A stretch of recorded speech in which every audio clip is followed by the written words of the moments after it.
Halo, selamat siang. Ketemu lagi dengan Ricky Ransel. Kali ini saya sedang di acaranya Adventure Sharing Session Volume 2. Acaranya Tram berkolaborasi dengan Eiger. Ini lokasinya di Tebing Pocong atau Tebing Arpam, Bukit Kapur, Kelapa Nunggal, Cilengsi.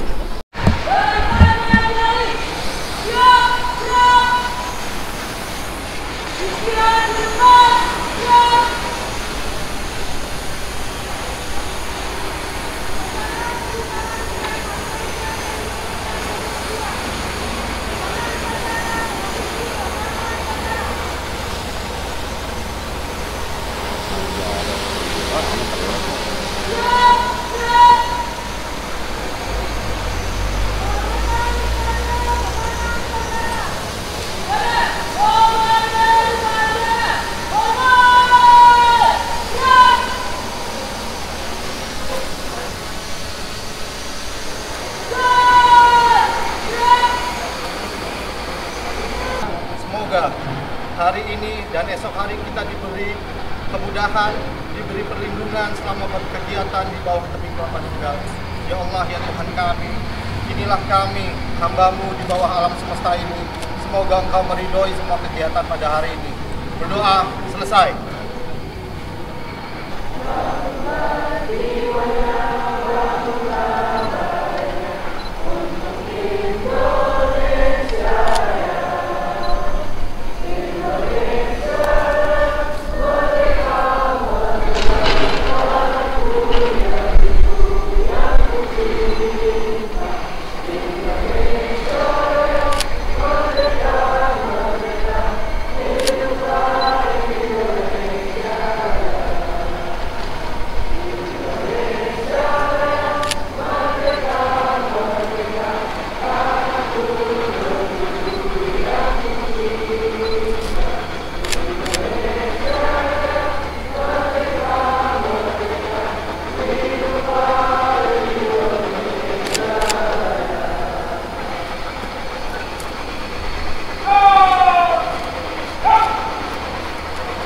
Saudara sekalian, saya injek tanah ini tahun 1975. Ada yang udah lahir belum? Belum. Ya. Dulu, kira-kira 47 tahun lalu, saya seperti kalian, masih remaja. Saya termasuk salah satu pendaki gunung di Indonesia yang pertama kenal wilayah ini. Dari pelatih-pelatih Kodam Jaya di Condet, Rindam Jaya. Tahun 78 saya buat pendidikan dasar tren di Rindam Jaya Condet, long march ke sini. Pada waktu saya masuk di sini, saya sedikit setengah kecewa. Dulu masih banyak lutung di sini. Burung masih banyak. Hutan masih lebat ya. Saya hampir mati di sini dihantam ular kobra sebesar ini saya. Kemudian saudara, adik-adik, nanti kalau pelatihnya datang, tanya sepuas-puasnya. Dulu saya nggak sempet begini-begininya. Saya sudah akhir-akhir. Tapi yang kecepatan.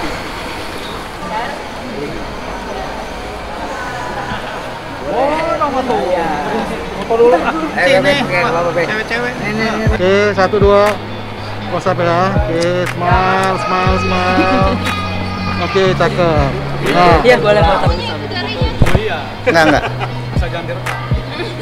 Lobby. Sampai dari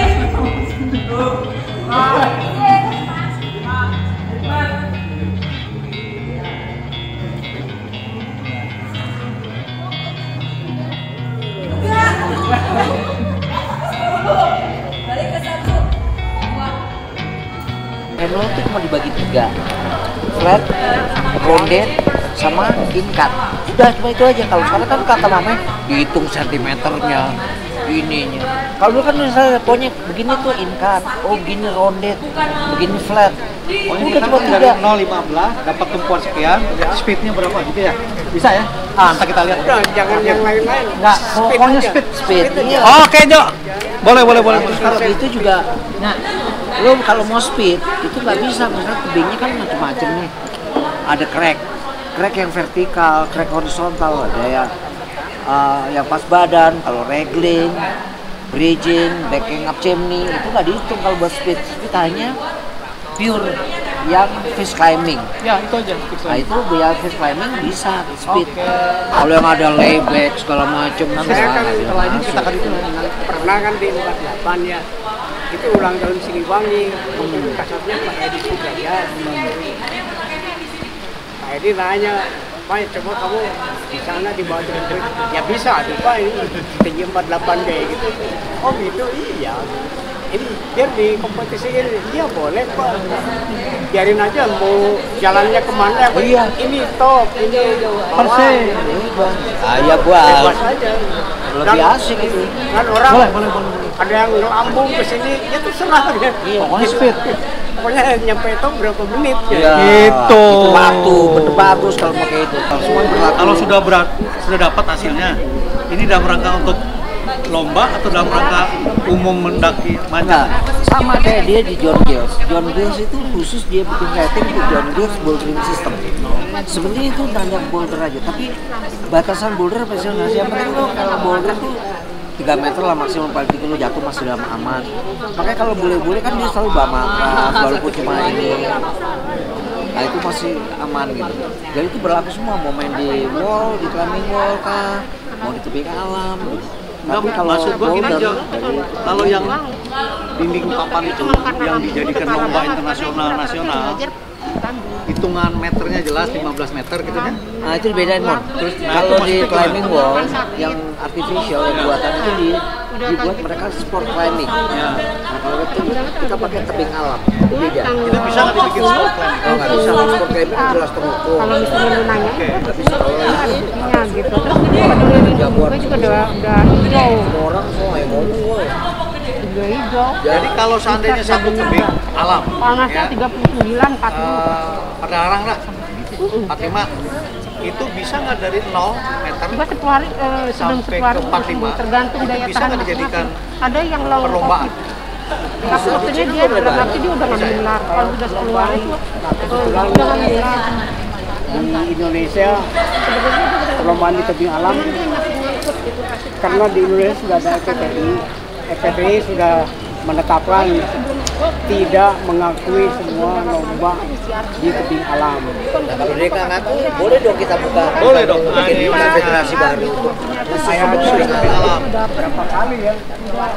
3 kali saya ngadain lomba di tebing alam.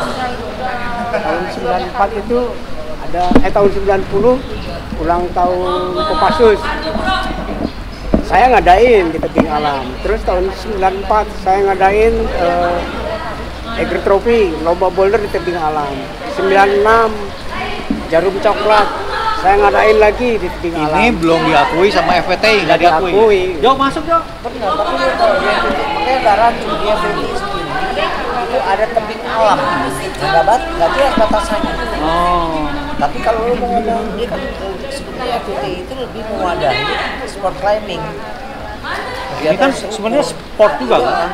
Dia juga sport, dia cuma dalam istilah penyebutannya aja. Oh, Ini oke. sport climbing ini pakai dia ngacuin cuma di FSC internasional Tapi dinding papan ya?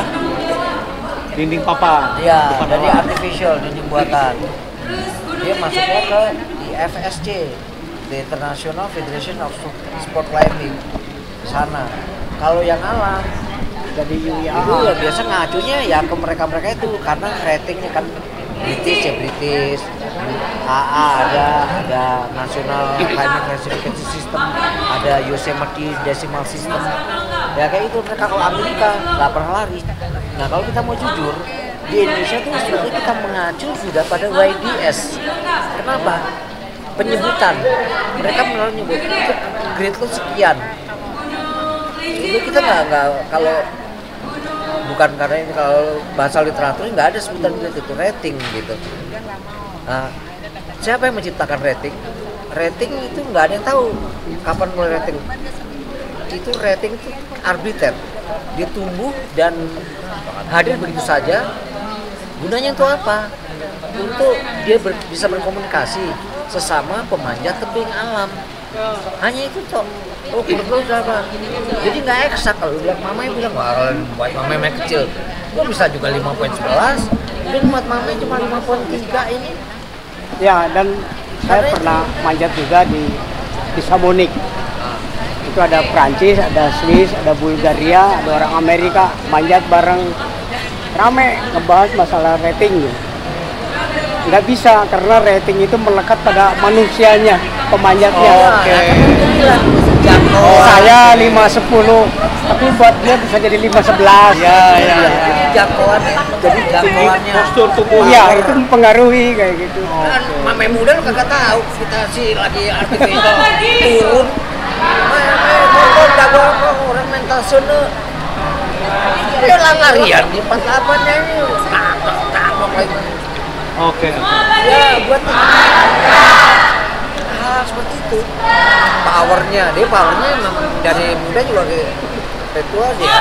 Powernya dia deden yang powernya ekstra. Itu akhirnya tuntas tuh perdebatan itu di camp di Samonik, saya ingat banget. Ya udahlah, jangan biarin aja, memang ini menurut kamu 5.10, tapi buat dia mah nggak mampu untuk ini bisa grade-nya lebih tinggi gitu. Karena dia orang tinggi. Yang namanya jangkauannya gimana? Sedangkan saya kan 2 kali lipat. 2 langkah itu lebih berat dong buat saya kayak itu. Kok nggak adil kayak gitu. Akhirnya Gunanya rating itu untuk membicarakan derajat satu kesulitan dari satu pendakian, dari satu rute pendakian, tapi nggak eksak. nggak eksak benar. Karena mama sama si dia aja udah beda jangkauannya. Buat dia lebih gampang kali karena jangkauannya. Saya 2 langkah. Nah ini bisa berapa? Walaupun ekstra powernya dia lebih nggak bisa balance-nya. Jadi yang lomba balap tebing alam itu apa kriterianya, patokannya? Tertinggi. Oh, tercepat dan tertinggi. Iya. Tercepat dan tertinggi. Pernah sekali yang tercepat, tapi yang 2 kali itu tertinggi. Ada pegangan yang boleh dipegang, ada yang enggak, yang boleh diinjak, ada yang enggak, kasih lakban aja kayak gitu.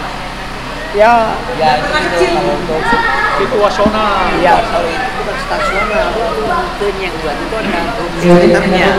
Erona Parinya dia tugasnya memang begini tuh, bikin jalur itu. Terima kasih banyak-banyak. Nah, kalau Parang ikut ke grade non?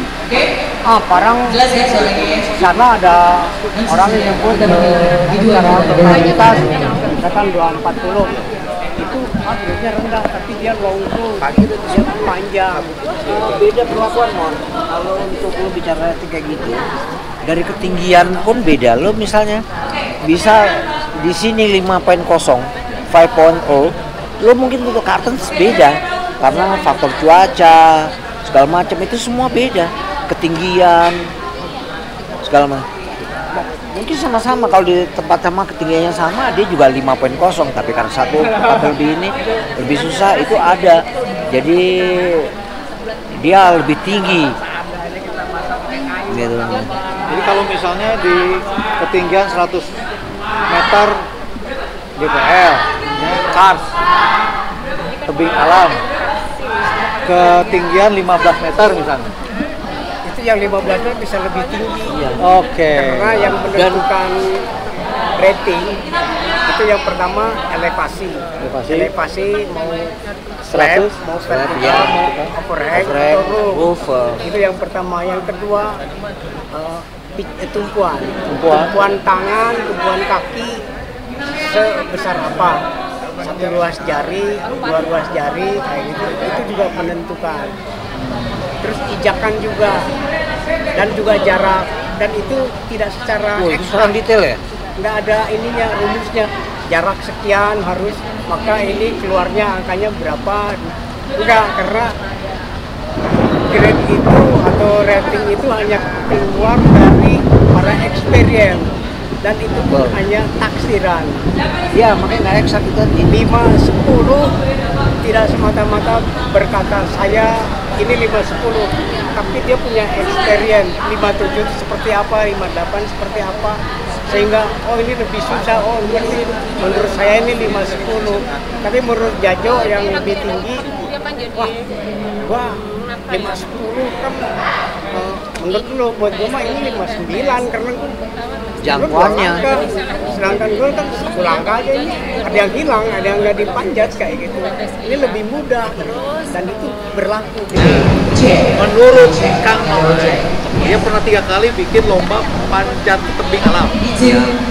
Menurut Jajo, pasal-pasal di FPTI memungkinkan karena lomba tebing alam belum masuk ke pasal FPTI ya. Ya, Belum ya? Tidak di. Oke. Tapi sekarang Ya, tidak diizinkan. dia udah Berarti masuk kata dah. Jajo, di FPTI dulu, di FPTI sekarang dia mencoba memfasilitasi ada tebing alam divisinya gitu. Terus si tapi dia belum Setio, pernah ngelantangin Bical. lomba tebing alam belum. Kalau itu Oke. belum, kalau tebing alam itu yang baru populer di Cina. Bukan berarti nggak mungkin, kalau di climbing wall itu jelas terukur segalanya semuanya. Kakak-kakak dari Gembala, Dan nggak ada gerakan-gerakan khusus. Lo mau pakai yuk ngobrol di sini ada Kang Mamai loh. Di sini Kang Mamai bakalan ikutan. Kamera dari Gembala. Gembala ini yang apa? Baik semuanya. Duduk Kang Mamai. Kita duduk di sini nggak apa-apa ya? Nah, sambil santai kayak. Gua nih. Kalau sharing session sebelumnya itu yang diundang Kang Bongke, Wak Bongke. Sekarang Kang Mamai gue culik. Kemarin semalam baru terbang dari Bali. Kang Mamai apa kabar? Kang Mamai gak main game? Iya. Apa kabar? Kabar saya alhamdulillah baik. Baik. Ini capek-capek kesini spesial buat teman-teman semua. Tepuk tangan sekali lagi dong buat Kang Mamai. Boleh. Nah, ini sedikit informasi ya buat teman-teman. Dibacakan dulu, nyontek. Otaknya udah full banget. Dikenal dengan Mamai Salim. Umurnya pokoknya kita belum tentu nyampe deh ke umur segitu. Enggak. Umurnya keren, selalu 22 tergantung musim ya. Terus kemudian asal Bandung dan saat ini bekerja sebagai konsultan di PT MPI Eigerindo atau yang dikenal sebagai Eiger & Eiger. Sebagai tim konsultan dan expert di Eiger Service Team. Dan Kang Mamai ini sudah berpetualang itu sudah mulai dari tahun 80. Aku aja belum lahir, aku baru lahir tahun 2010 ya. Enggak, aku baru lahir tahun 2000. Mana aja. Ya ampun, aku anak 2000-an. Yang ngomongnya tuh gini, gila vibes-nya ini mood banget. Ini tuh kita lagi healing, lagi quality time. Nah, Kang Mamai ini lulus angkatan pertama. Oh, kalau di dunia petualangan sendiri itu dari tahun berapa Kang Mamai? 70-an. Dari tahun 70-an kemudian bergabung, lulus angkatan pertama perguruan memanjat tebing Skygers Indonesia. Tepuk tangan. Angkatan pertama. Mas saya mau belajar. Aku mau belajar datang lagi ke rumahku gitu. Jadi oh iya dia ngasih alamat. Mas Hari sini. Saya datang ke rumahnya, Mas saya bawa teman. Sok, masih banyak-banyaknya. Mas, ini saya mau belajar gimana? Ya, nggak usah. Yang penting kamu belajar serius. Saya cari orang sebanyak-banyaknya. Maka saya bawa 2 orang. Mas mau-maunya ngajar dia. Soalnya Skyger diminta jadi sulit kegiatan di IPB. Saya pulang. Seperti apa dan punya ide menarik nggak ke depannya untuk Rem dan anak-anak muda zaman sekarang? Silakan. Ya, penyelenggaraan acara ini ya buat saya luar biasa. Dan dari sisi peserta, dari sisi kumpul-kumpulnya juga saya ketemu kawan-kawan lama. Wah, senang sekali.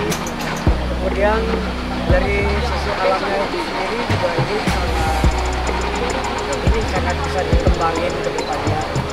Mau dijadikan tempat climbing center, mau dijadikan tempat ada bermain anak-anak, itu bisa tergantung niat kita. Cuman jangan lupa kita harus sadar juga dengan lingkungan ini mungkin hijauan akan bahwa kita ke negara menjadi produk karya tempatnya airnya itu bagus. Jadi selamat buat Rem atas upayanya, semoga Rem tetap jaya. Di belakang saya adalah yang dibilang adalah tebing Arfak.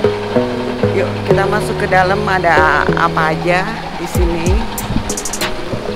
Kebetulan ini lagi ada acara tren kolaborasi dengan Eiger.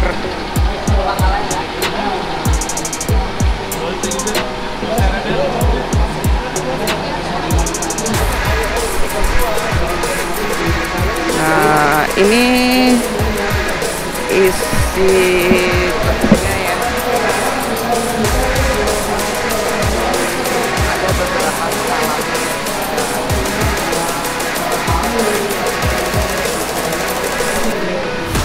Tebing ini biasa dipakai oleh para pemanjat-pemanjat pemula di sekitarnya atau Jabodetabek.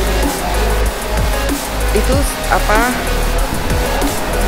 stalagmitnya masih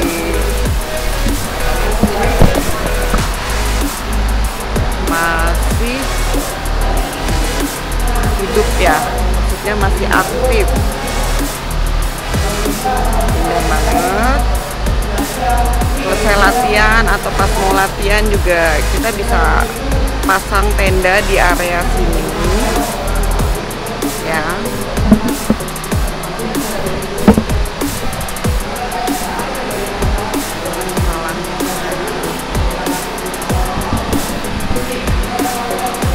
Jalanannya menurun ya, agak berbatu. Ini karena bekas bongkahan dihancurin buat semen.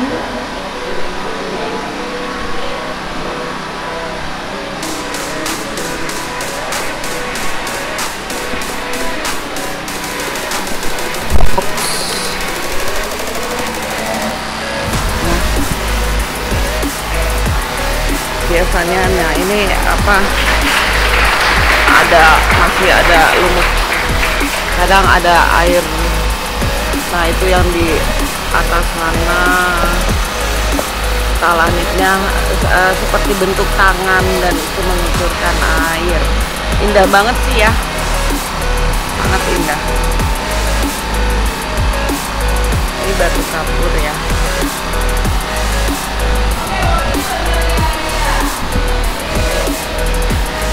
Ini pemandangan dari dalam tebing keluar seperti itu. Berharap dapat turun dari atas ke bawah.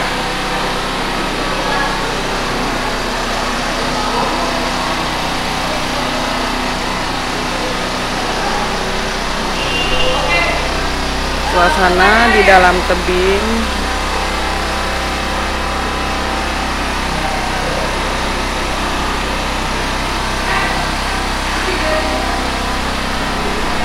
Tuh sedang ada yang habis latihan.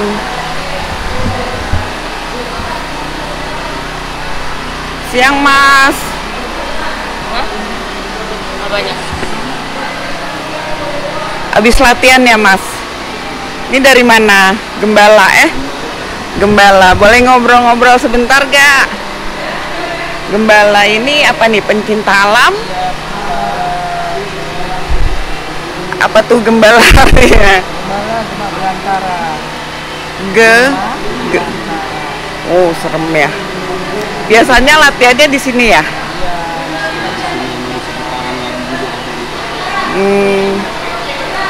Kita ngobrol-ngobrol dulu ya bentar.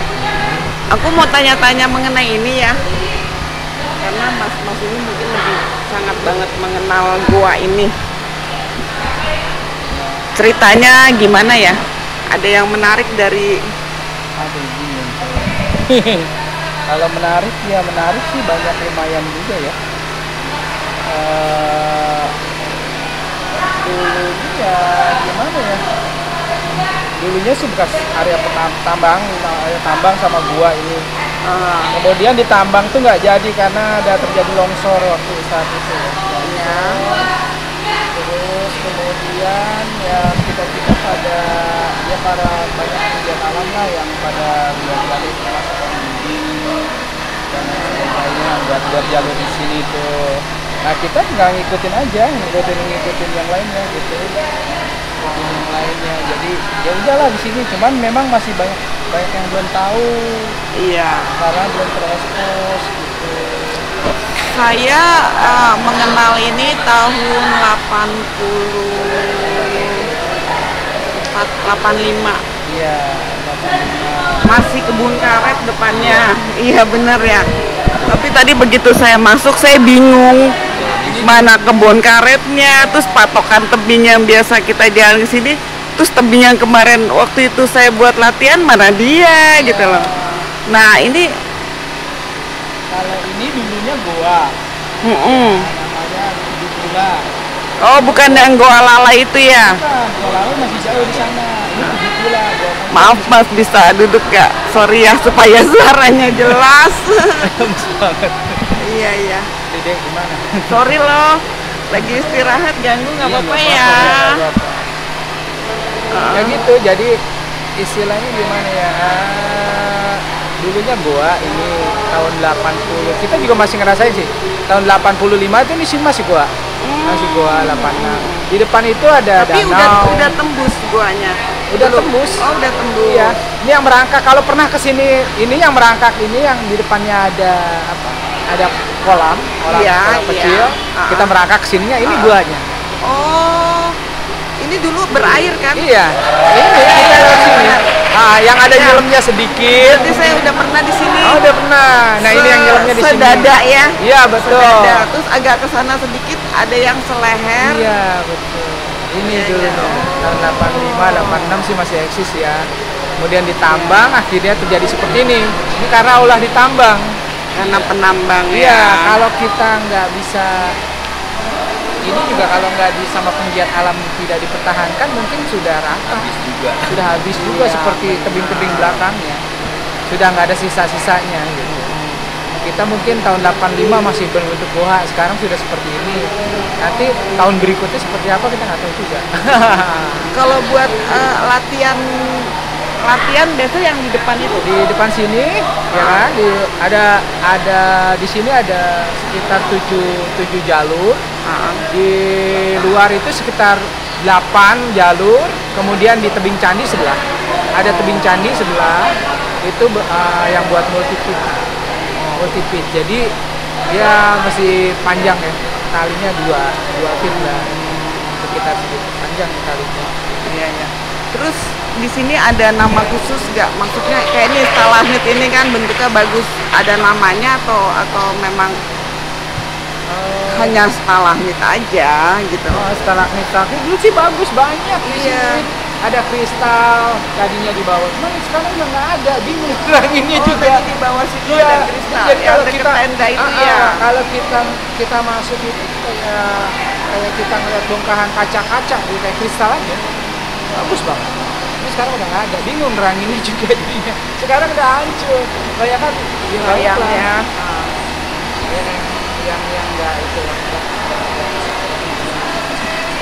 Oh berarti itu nembus ke sana tadinya danau ya. Buangan di sini mata air, dulu di sini kan airnya jalan bagus. Iya, iya. Pokoknya ada jernih, enak gitu. Sekarang ya udah nggak ada, udah tertutup. Dan masuk di dalam pun nggak menakutkan ya. Iya Bu. Iya benar. Ya ini kalau nama mungkin anak-anak di sini menamainya apa sih? Tebing Arpam sih. Iya, Arpam karena nama pernah korbannya. Iya, setelah namanya dulu Tugu Gula, kemudian Pocong, eksisnya Arpam sekarang. Oh, nama aslinya tebing gula. 7 gula. Ya, julukannya Gua Pocong. Oh, kenapa itu? Ya nggak tahu, dari masyarakatnya yang nyebut seperti itu. Mungkin suka ada penampilan kali ya. Biasanya begitulah. Orang-orang tua dulu, kalau orang-orang sini bilangnya Gua Pocong. Kalau kita yang sekarang nyebutnya tebing arpam. Katanya depan tuh arpam. Jadi biasanya kalau habis latihan istirahatnya di dalam itu. Ya kadang di sini ya gimana enaknya sih Bu. Ada kan dulu anak-anak sampai pada bikin apa itu gaya gazebo gitu kan. Iya. Di tempat istirahat gitu kan. Iya. Iya deh Mas. Makasih ya. Saya mau ke sana dulu. Iya. Stalagmit yang paling bagus saat ini yang mana nih? Tadinya di sini juga bagus-bagus, lancip-lancip. Di sini juga masih ada, cuman udah pada jatuh. Di depan juga bagus, ya. mau diekspor depan juga bagus. Ini lihat tebing arpamnya. Tebing arpamnya yang mana? Oh, di depan sana. Bagus banget. Sebenarnya depannya itu atau Depannya ini tuh belakang, kan ini tetap tutup. oh, Karena ditambang jadi terus. iya sayang banget. Sayang ya. Iya deh. Gua udah mulai banyak yang tertutup juga. Di sini banyak gua. Lebih dari 500 gua lebih. Oh gitu. Tapi ukuran panjangnya? Panjangnya variasi. Ada yang vertikal, ada yang horizontal. Terus masalah panjangnya juga ada yang pendek lah, isinya 100 meter, ada yang 200 meter, ada yang 150, variasi lah. Banyak di sini, banyak gua. Karena ditambang jadi gua banyak yang mati. Dan sumber airnya pun banyak yang tertutup, jadi susah air di sini. Dulunya kan tahu sendiri tahun 85 kan? Iya, airnya enak segala macam. Iya. Sekarang sudah nggak ada. Karena sudah pori-porinya dari gua itu sudah tertutup karena pemboman. Dibom dan lain sebagainya ditambang, tertutup kan pori-porinya. Ya, seperti itu. Iya deh. Makasih ya Mas. Iya, Selfie dulu yuk. Bertiga. Dempetan. Apa, Bu? Boleh? Oh. Kita selfie. Oh, Iya, mau Bu. selfie. Nanti boleh ya aku masukin channel aku ya. Boleh Bu. Halo. Channelnya apa namanya? Channel saya Riri Ransel. Ransel, Riri. Ransel. Ranselnya RANZL. Ya. Oke, makasih. Mas siapa ya? Mas Endo. Maendo. Apa?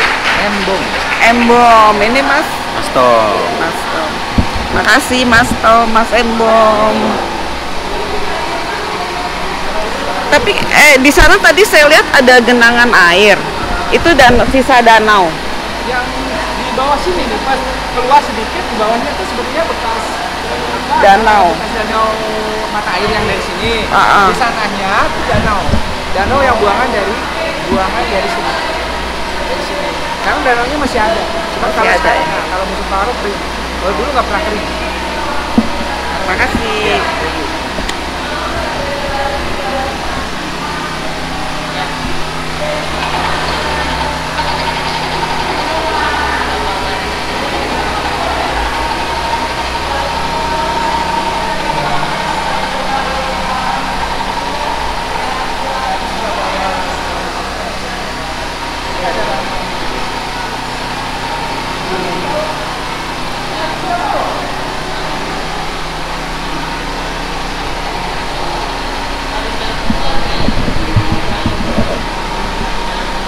Ya, menurut anak-anak pencinta alam Gembala, ini adalah depannya goa ya. Dan di belakang sana tadinya goa itu tertutup. Di muka goa ini dulunya ada danaunya.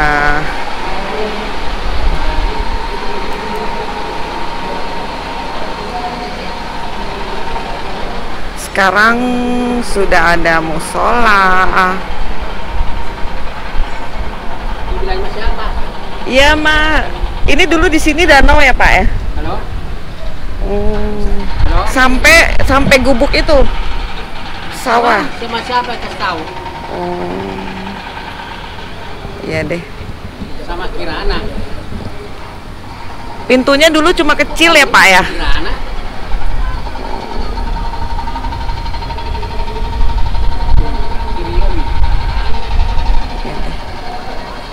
Kasih ya Pak. Yang punya siau itu lo ke Liverpool. Nah, salin. Itu pemandangannya. Apa permasalahannya? Sekarang di sini udah lebih bagus. Ada MCK-nya, ada musolahnya.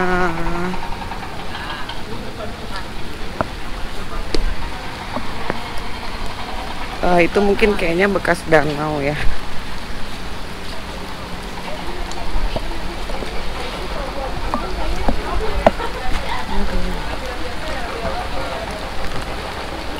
Sekarang sudah habis oleh pertambangan kapur buat semen.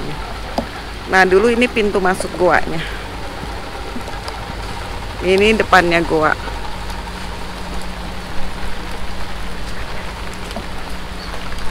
Goa. Nah itu pintu masuk goanya. Dan di ujung sana waktu itu goanya tertutup. Jadi kita masuk itu adalah air. Tahun 86 deh. Saya itu sempat kesini masih berendam air. Sekarang udah sangat berubah. Waktu itu ujungnya di sana tertutup, sekarang udah gerowak. Airnya dulu sampai sebatas leher. Tuh pemandangannya masih indah.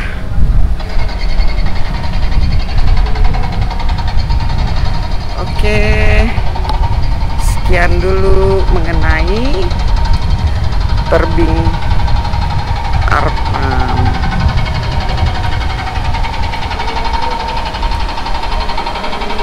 Tuh stalagmitnya.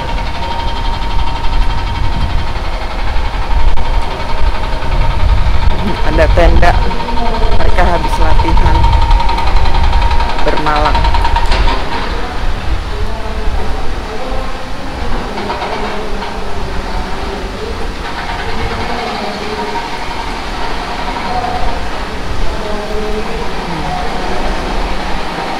Langitnya seperti tangan ya, bagus.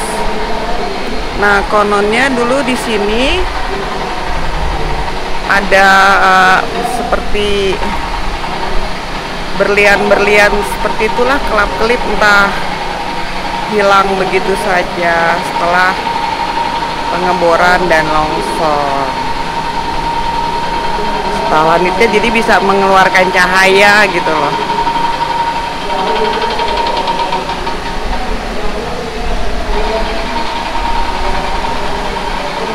Kelelawar juga kayaknya udah hampir nggak ada ya.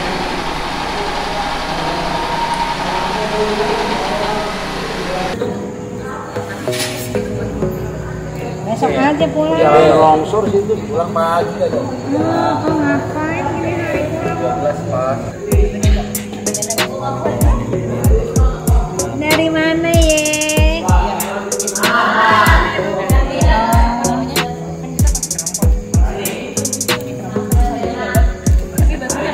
Sama kayak konsep. Tapi aku kan nggak mirip. Referensi ya, tipis-tipis. Tapi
sana ada musola, aman banget. Pagi ini udara sangat cerah.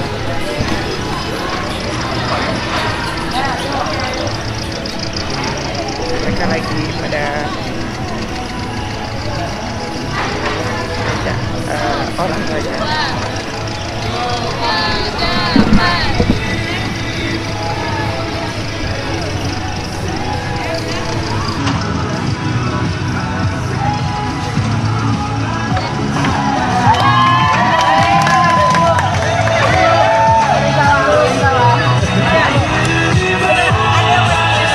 Ya 24 jam kapur-kapur di sini dikeruk untuk semen. Ya entah sudah berapa bukit yang hilang. Tadinya tuh di sana itu banyak banget ya. Itu pernah dengan bukit satu persatu, bukitnya hilang dan menjadi sini. Ini pemandangan dari depan Gua Arpam.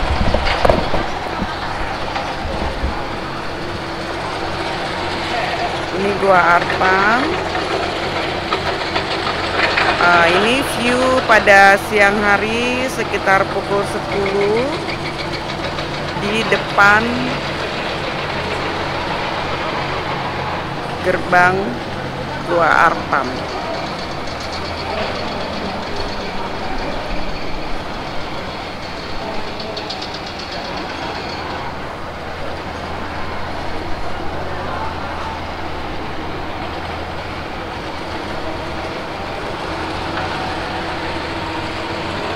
Nah, dalam gua itu begitu sejuk. Biasanya anak-anak pada latihan climbing di sini. Nanti kita bisa saksikan sewaktu mereka sedang latihan ya.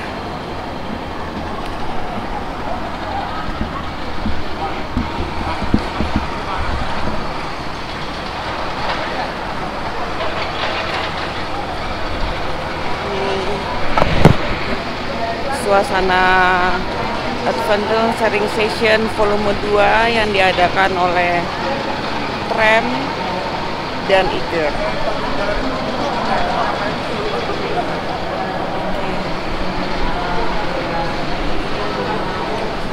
Itu Kang Yudi dari Giri Gahana sedang memberi kelas ya.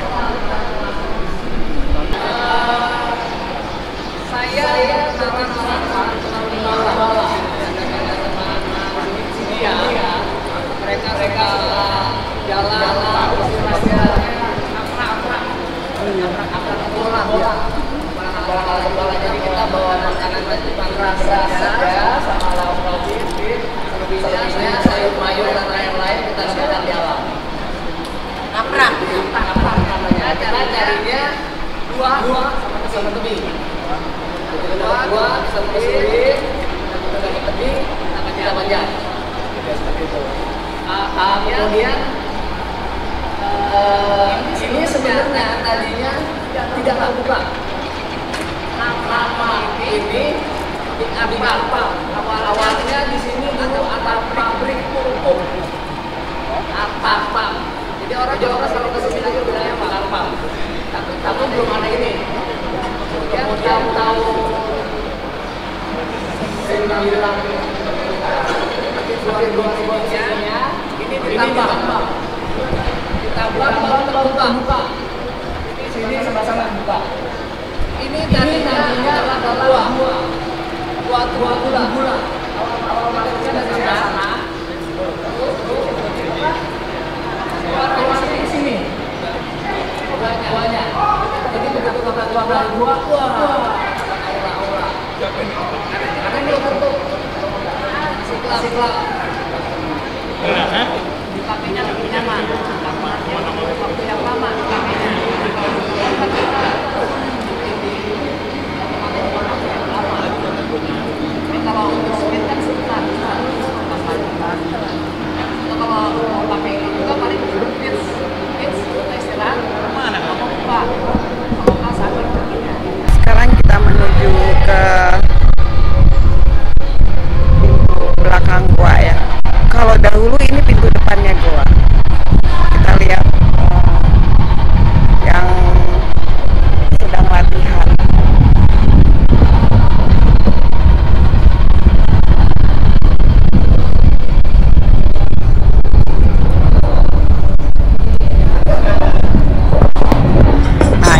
Jajo sedang ngebilai dari bawah.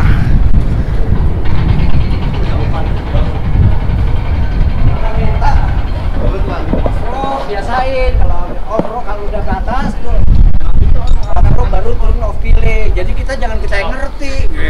Anak sport emang gitu om, nggak pakai bilang. Wah, nggak mau nggak dapat. Gue diamin gue gantung.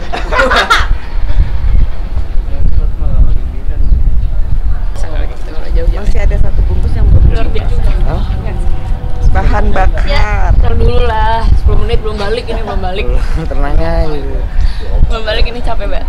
Ntar ikut belajar aku aja, pilates aku itu yoga. Pilates. Pilates saya pilates gitu. Ingetnya filateli jadi gue. Pilates. Tunggu 2 kali. Batu tuh. Tunggu belajar pakai di bola itu.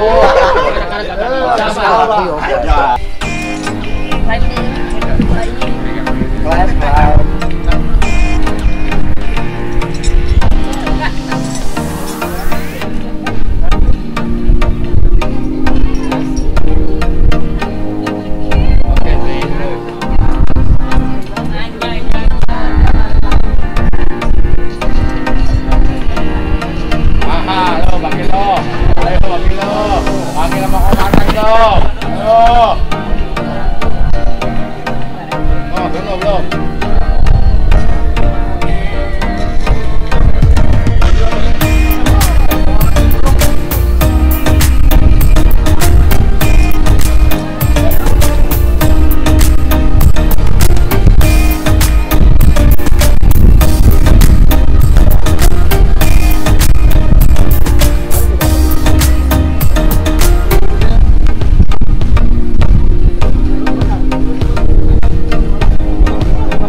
Cinta ya? Iya kan? Yang cinta kamu ya? Yang namanya cinta tuh siapa?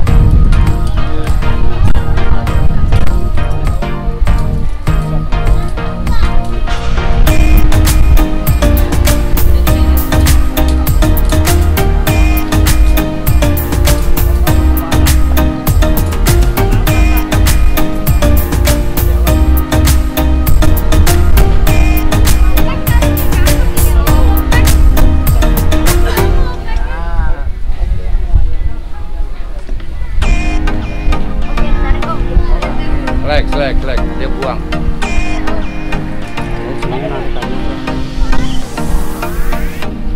Posisi kaki enak.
Jadwal makan siang.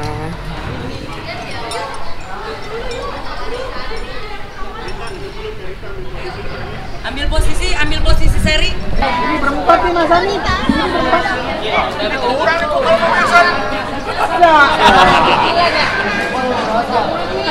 Guys, foto guys. Saya lagi lapar. 1, 2, 3. Jujur banget itu bilang. Aduh, tempe belum nih, tempe, kelewatan tempe. Makan.